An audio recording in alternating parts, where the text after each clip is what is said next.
Hi everyone, welcome back to my channel. Sorry it's been a little while since I have last posted anything.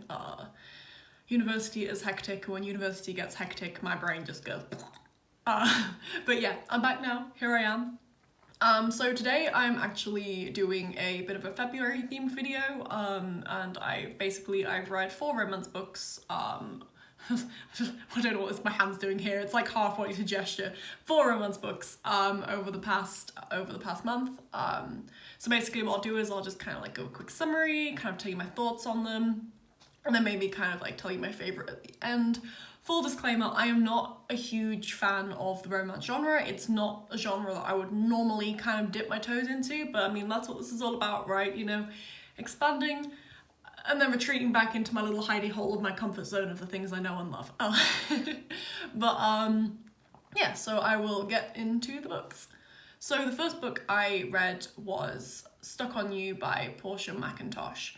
So this is basically, it's about a girl who has a very relationship with the boss. He's a bit pushy. Yeah, there's a lot of tension there, and basically she kind of has this like solace in her like office friend who she exchanges post-it notes with, but she's never actually met the office friend person. Like, he's never actually there. They just kind of like exchange notes and leave them on the desk. For me personally, the style of this I thought was very cringy. And it's the kind of cringe, I think if it was like a teenage romance, I could like accept it a lot more, but I kind of, when I was reading it, I was just like, this is like, I'm having a hard time believing that these are like all adults here. And obviously I get that like different people mature at different rates and it is supposed to be fun, but sometimes it was just a bit, yeah, I couldn't, I couldn't deal with it. But if that kind of, because I know some people like that kind of cringe, some people enjoy that kind of cringe, but just not for me. I did have a lot of fun with it. It did make me smile in places. I kind of wish that there had been more of a conversation at times when things happened, things happened and they like half got addressed, but not to my satisfaction. And I feel like for me, one of my pet peeves with kind of a lot of like romance novels is that everything's just kind of like swept under the rug at the end and everything's all perfect. I know not all of them are like that, but in my experience, a lot of ones I've read, and it's just kind of like, no, communicate, have a conversation, deal with it, work on your problems. So yeah, I will give Stuck on You a 3 stars out of 5. And if you are, again, if you are kind of into that kind of read, if you want a light-hearted read, I would highly recommend it. So yeah, no, one thing, this is more of a Christmas book than a Valentine's Day book, so maybe this one's a bit more for like December, but you know, yeah, if come Christmas, if you want a nice kind of chill, fun, light-hearted book to read, this one is definitely for you, just not my cup of tea. Okay, so the next book that I read was The Marriage Code by Brooke Burrows. So again, this is another one I had mixed feelings on. So this was basically about, again, it was an enemies to lovers, and this girl, she kind of like developed, the main character developed like this kind of program to do with like literacy and like helping like a software to kind of help develop literacy. And basically, as then it gets moved into like an app development, she's basically like, we don't need you anymore, and she's really upset about this, and then she kind of ends up like appealing, and then she ends up kind of getting put on the project, but then like the guy ends up like losing his place kind of and ends up kind of being like demoted a bit on the project, so there's like this really strong tension there right off the bat. The majority of the book is actually set in India, which was really nice and really interesting. There were some kind of really nice scenes and descriptions of that, but my problem with it was just so slow. So it was kind of like, it was written between both like point of views, and Emma was so much more developed than Rishi, in my opinion. I think it touched on some kind of very delicate cultural issues, and for the most part, like, it was done reasonably well, but yeah, I don't know, again, it kind of dealt with the whole thing at the end where everything was kind of like magically, not fixed, but it kind of like, it went from being kind of really like, to kind of like, yay, everything's like okay now, like a little bit too quickly. And I think, yeah, I don't like that. But yeah, I think definitely you could tell that the writer was more comfortable writing from kind of a female perspective. I felt that Emma was much more enjoyable to read than Rishi was, and yeah, I think that kind of probably negatively impacted the pacing quite a lot, and generally when I kind of looked at reviews for it, I know that's what a lot of people said. So I would say this had some really nice moments, but overall was a bit of a letdown, and it's a shame because it had a lot of potential, but I just don't think it was quite executed as well as it could have been. But yeah, I will give the Marriage Code 2.5 stars out of 5.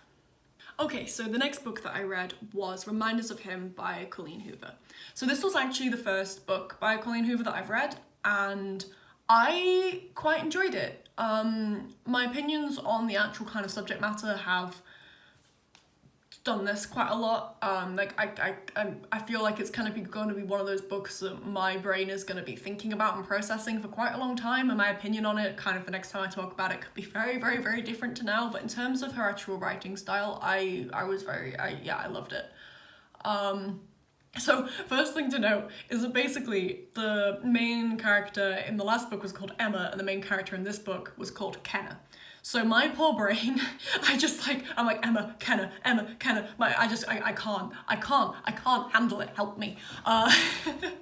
But yeah, so basically what Reminders of Him is about is, it is about we've got the main character Kenna, who has just got out of prison. I won't go into too much detail because, I don't want to spoil anything, but yeah, she's just got out of prison, and basically while she was in prison, she had a little girl, and basically she was in prison because of the time she was in prison, she lost custody, and she's kind of hoping to get back into her little girl's life.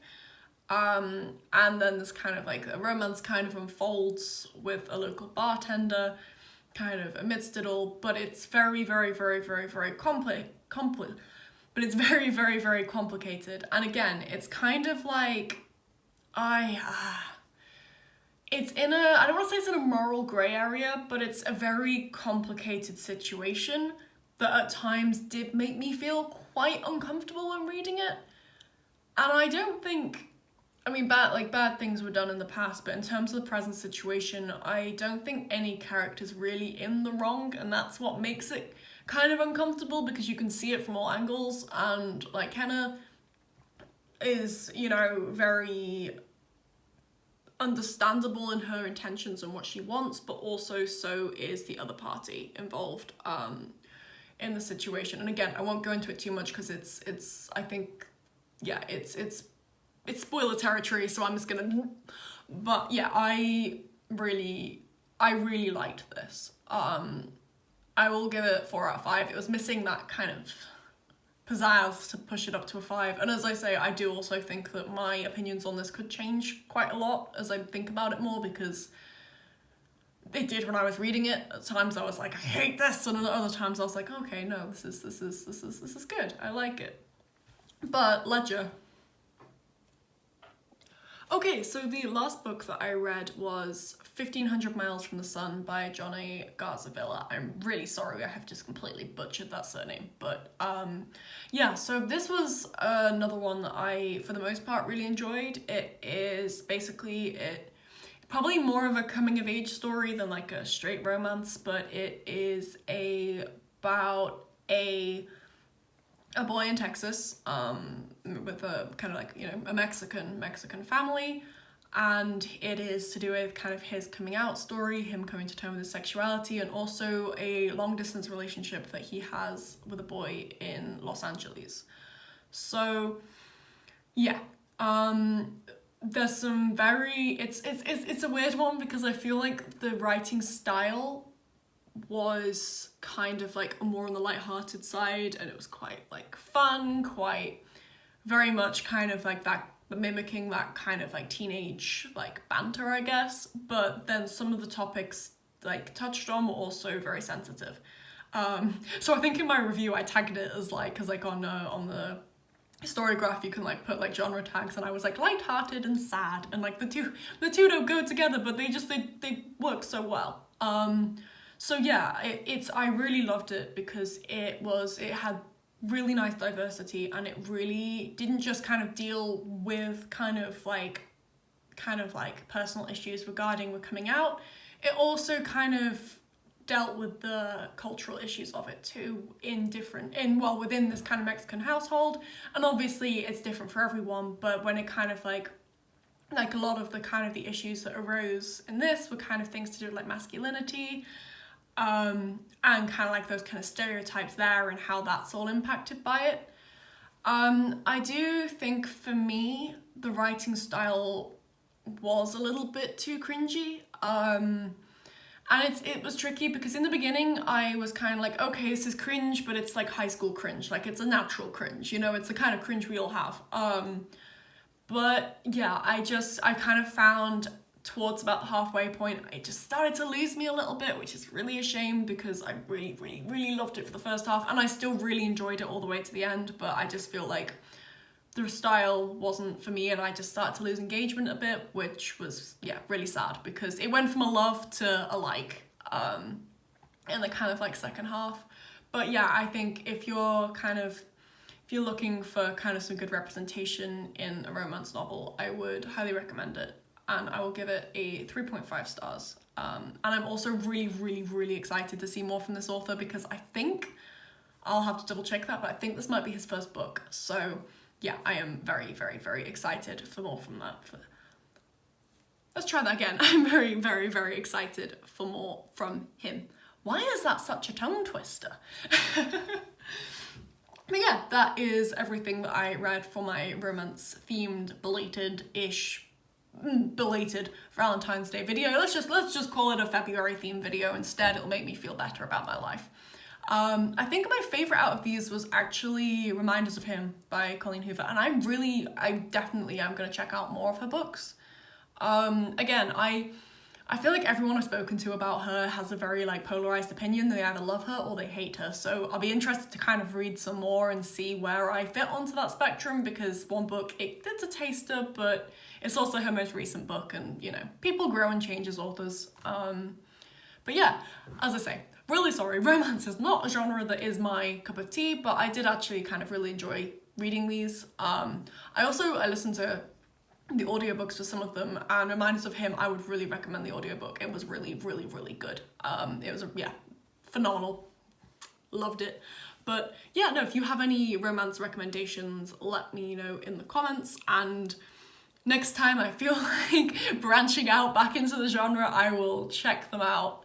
And if you have any of these that you've also read, please let me know your thoughts. I'm always open to have a nice little discussion about these things. And yeah, so I am going to stop awkwardly rambling and let you all get on with your days and stay safe, and yeah, bye.